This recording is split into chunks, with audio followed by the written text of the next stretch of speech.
Ladies and gentlemen, I have the lovely, the talented, the hardworking Thunder Rosa. How are you? Good. You know what? I'm thinking I look like the lady that sells tacos outside of like a club with my Nah, hat. no, you look like you just came out of the gym. That's why when I saw you, I was like, is she coming out of the gym? And I was like, Well, literally, I did. Like uh-huh, I had training this evening because I'm getting uh-huh, back to my MMA training because I right, have pretty light schedule per se. mhm, So I went to do some drilling, and then I had boxing class. right. And we have a new trainer, so he is beating our butts. Like half class, where like our shoulders are on fire, and he's like, "I understand you guys are tired, but you guys have to keep going." So you're like, literally, my eyes were red. I came back from the class, and my son is like, "Were you crying?" And I'm like, "No, I wish I was crying." It Oh was. man. It's been rough, man. Like I was doing jujitsu for Hmm. drill, and I am so out of shape. Oh god. So what actually got you into MMA? Um, the opportunity was given to me. I was like, Hmm. literally, they offered me Combate Americas, offered me a fight, a multi-year fight contract, and I was like, kind of bored, I will say, with wrestling. I wasn't really training wrestling anymore. Hmm. Like things weren't going the way that I wanted, and I needed a challenge. And MMA was that, like mental, physical, and spiritual challenge. And I embraced it. I loved it. When I got in the cage, it's a feeling that undescribable. It felt like a fog, and yes, it is. That was the first time I ever got into a fight too. Oh god. Yeah. So So yeah. okay. So is this something that you want to continue like after wrestling, or is this something that you just I think I'm gonna keep doing it. I still have one more year with Combate Americas, and my hope is to get a fight as soon as we're able to schedule something. Like I said, unfortunately, my work life is getting really really busy, and I'm just not talking only in the ring. I'm talking about outside of the ring because again, I have a very hustle mindset. Then when wrestling is not providing for my family, I find ways to make a profit out of whatever, right? So that's what I've been doing. But yeah, to answer your question, yeah, absolutely. And my goal is in the next decade to definitely get my black belt on jiu-jitsu and compete in jiu-jitsu. I'm a very competitive person, and I think that fulfills my competitiveness. Right. Well, I can't wait to see that because I've seen you in the ring, and you're very tough in the ring. So I know getting you in an MMA cage is just going to be like a 5-star. Everybody's going to be talking about it type of match. So leading into the whole wrestling thing, so what actually got you into wrestling? um Wrestling was like a hobby. It was something that I enjoyed watching live. I didn't really watch wrestling much um, before when I was younger, and watching it live is what made it for me. Like the indie shows, the whole fan experience, meeting other people, seeing them at the shows over and over again, seeing them at different shows, and it just becomes a community. And just being able to travel with different people to different cities, it was weird, but it was cool at the same time. And then and just the whole business aspect really caught my attention. I never thought I was gonna like business as much as I do now, but once you start making a decent living without having to work for somebody, you just work for yourself. It becomes addictive, and I just the hustle is just like it's real. Yeah, and yeah, I definitely understand like the whole community aspect when it comes to wrestling. I don't wrestle. I'm a fan. So, but throughout the years, I've met so many different people in this business. Like a lot of you guys, like a lot of the performers are like super nice, and you guys would just sit there and talk to fans all the time. And I've actually talked to other fans too. And we have like our own little community of people that we just we support you guys, and we support the business and try Yeah. to like come together and have like peaceful like parties and stuff like that, and not try and throw shade at people, this is why we can get opportunities like this to speak to stars like you, because you guys feel more comfortable in talking to us instead of thinking like we're gonna throw everything to like a dirt sheet. For myself with this whole pandemic, I decided to, do all this and turn my living room into like a little workstation and just start interviewing people. And just like you, I'm always hustling, talking to different people, networking, and like, believe it or not, you're actually the first person that reached out and was just like, yeah, I'll do an interview. And I was like, oh, great. Hey, it's just like how you have your hustle with interviews. I have my hustle doing interviews. Mm-hmm. I have to say, Definitely. I have to say, in the market, I mean, I need you guys. I mean, just as much as you guys need us, like we need you. I mean, if we not talking about us, it's kind of like nobody's gonna care about my merchandise or my new thing that have going on, or my new venture on Patreon, or my new venture that I posted on YouTube. Mm-hmm. It goes both ways, So yeah, like I'm very accessible. As you can see, like when I first called you, I was at the mall dealing with some projects that I'm doing, and you were very flexible, which I appreciate. No, not a problem. Yeah, because I was just like very nervous. I was like, is she gonna go? Is she gonna get on? I was like, oh my God. I was like, let's set this up. And then my wife, she works, so she was like, she came home and she was like, why do you have this whole setup right now? Because she's never seen my setup. I normally do this. I normally do this at another place, and then I'll just, home is home. I normally just keep everything like that. So I had to set up at home today, and she was just like, oh, okay. And she just went to the room and just started watching TV. But anyway, so throughout the time that you've been wrestling, you started in 2014, right? Yeah. Until now, like what is like one match that if I had to tell somebody about Thunder Rosa, that they will have to sit down and see and say, you know what, this was a shit. Well, if you are a fan that likes big matches, you definitely have to watch my AEW match, which like I think that kind of after my match with Serena Deeb, like that the second one was a catapult my brand to super heights, and it was high heights, and it was amazing. Definitely one that has really good storytelling, and it was like the cherry on the cake was my match with Allison Kay for Hard Times when I won the championship. Okay. Yeah, that's a 20-minute match, and it was a full-on war. I went with my full face paint on, and it felt like I was in a real fight. The whole from the moment I got out to the moment the match was over, it was very, very, very special for me, I guess. Right. So speaking of your face paint, I've noticed that sometimes you switch sides or you have like different designs that you put on. So can you just explain a little bit of like the history of why you paint your face and like what it means to you? And also like do you like have an idea going into your matches as far as like how you want to paint your face, or you kind of just say, you know what, today I'll just do this? Yeah, well, sometimes I change the sides because I have really bad acne. I need to that's good to know. Or like I feel like I don't know. Sometimes I used to do it like, if I was heel, I was just gonna do it like right or left. The design, if I'm gonna do like a championship match, I usually look at on Google just for ideas. Like this one, I was wearing my red, white, and green gear, and this is very typical. This is what I do. Very, very typical. And it's just so hard for me sometimes to do the flower thing, so I just put dots in there because it's easier for it's easier and faster, because sometimes I just don't have time. I'm like literally just get to the venue like super late, and I just have to get my stuff done and then I'm done.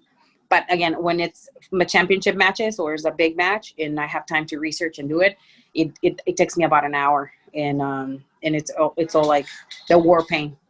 And it comes the face paint was given by a promotion, and then we decided to go half because the guy was like, "You're too pretty to use that." And then it's all has to do with the Day of the Dead, and the whole resemblance of that.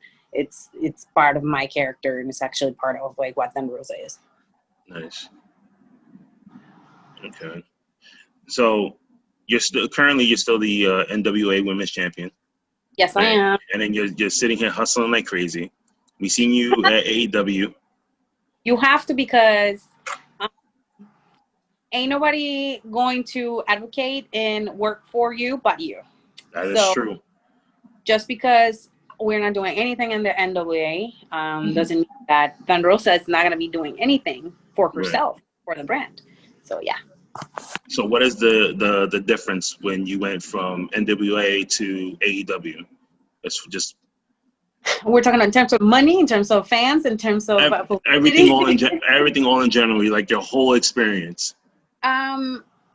It's so interesting because on going from NWA, I was kind of like very eager to um, show people why they should have given me an opportunity, and like why nobody really gave a chance to Thunder Rosa. And then when we blew it out of the park, I was like, yeah, that's exactly what I've been saying for years, but nobody has seen it. And our fan base is a lot smaller than AEW because we are on YouTube and we're still a small company. Like the NW hardcore or NW fans, they know the caliber of talent that I carry to the ring. And then when I came to AEW, definitely was a very different culture, and we're both are great.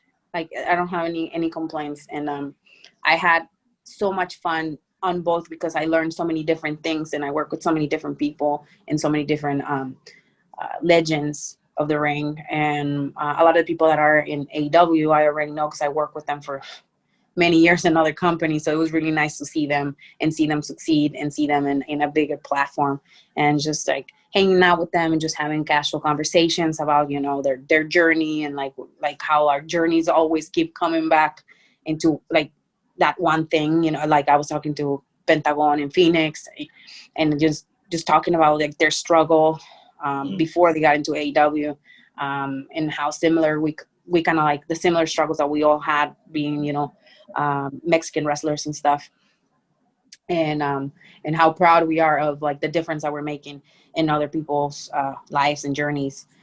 So that was, to me, it was really good, and I enjoy it very much. I enjoy the 4 weeks that I worked at AEW to the maximum. Like when the stage was given to me and to my partners, we did everything we could to have banger matches all the time, and I watched them, and I just reminisce of like something really, really cool that really helped me and helped my brand to grow, and working in AEW.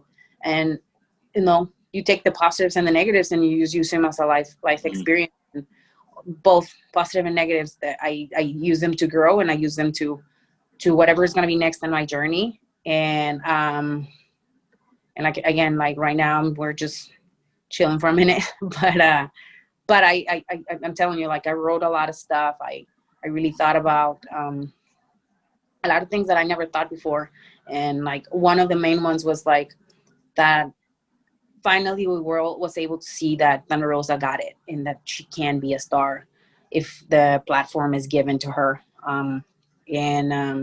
And that really made me proud, because it's something that I have worked on for 6 years. And at first I wasn't really good at many things, and now it's just like, it's so natural, and I enjoy every moment of it. When the camera is on, I'm just like, okay, it's on, and like inside and outside of the ring.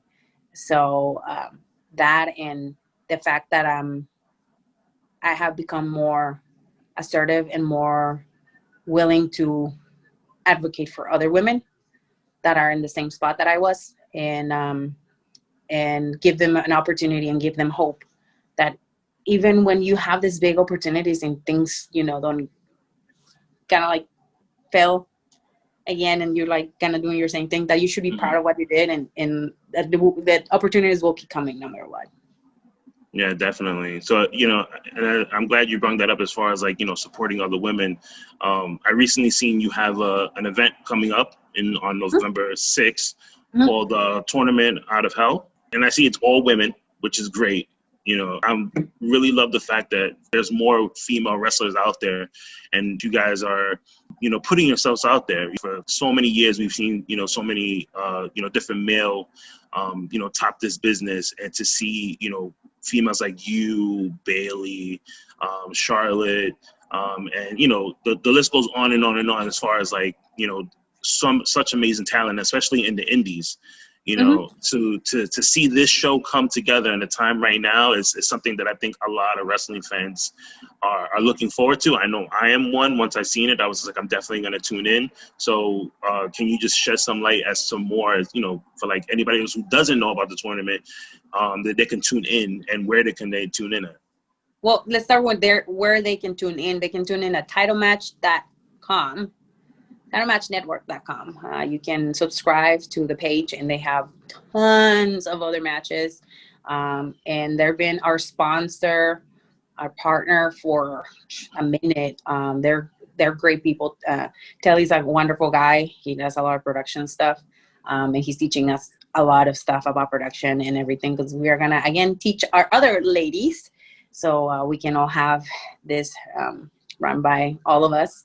The Mission Pro right now, it's based on women empower other women in terms of not only giving them opportunities to be performers in the ring, but also doing production, merchandise, ticket sales, ring girl, like agent booking, everything. We're really focusing on opening doors for them to travel to other places, to use the resources that some of us have, for them to enjoy and embrace the diversity that exists in the business, and for them to be proud of who they are, and to embrace their differences to make a living as a professional wrestler and performer. This will be our second show. So we're going to have tournament matches and non-tournament matches. Some of them have been announced yet, some of them haven't.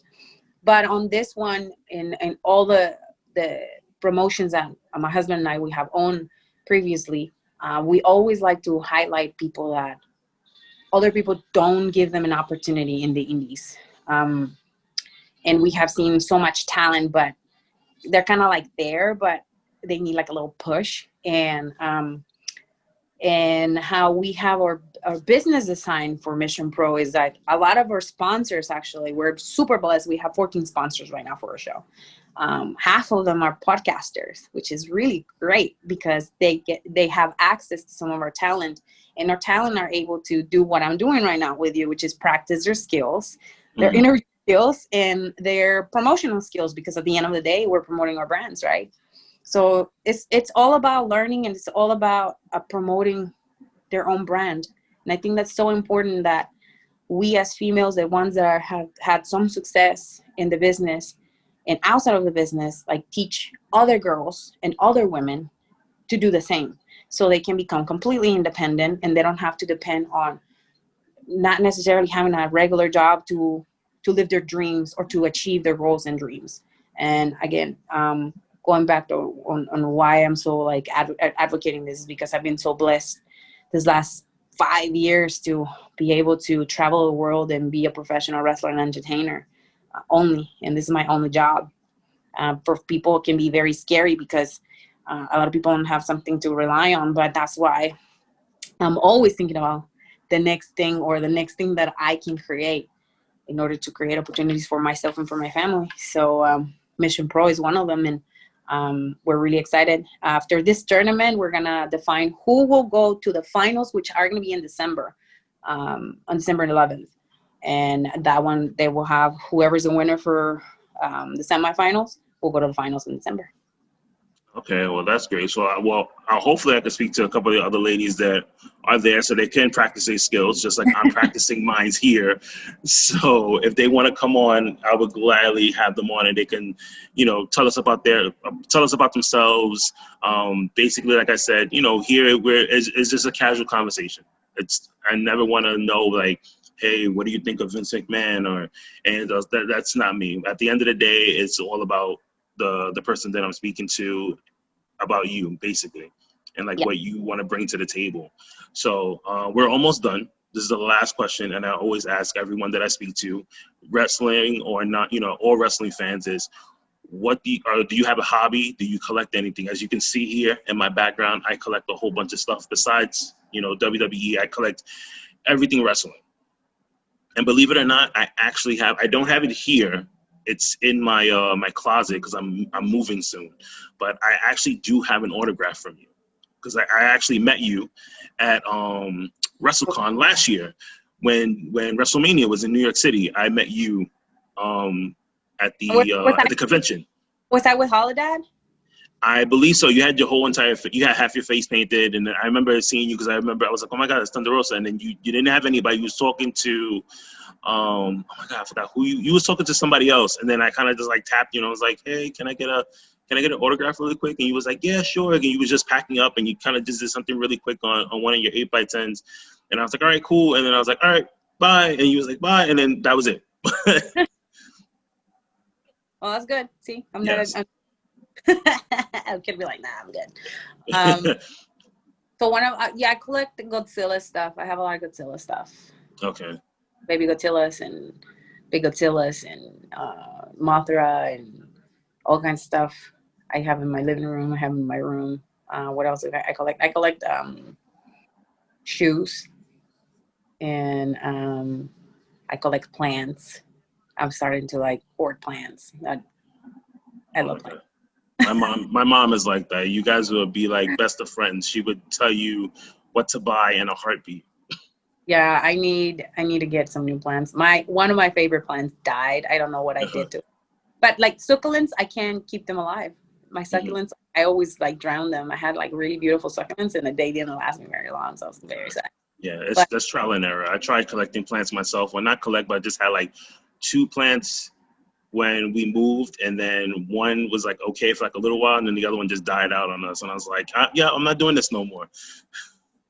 Yeah, so that's it. I don't collect anything else. No, I think that's pretty much it.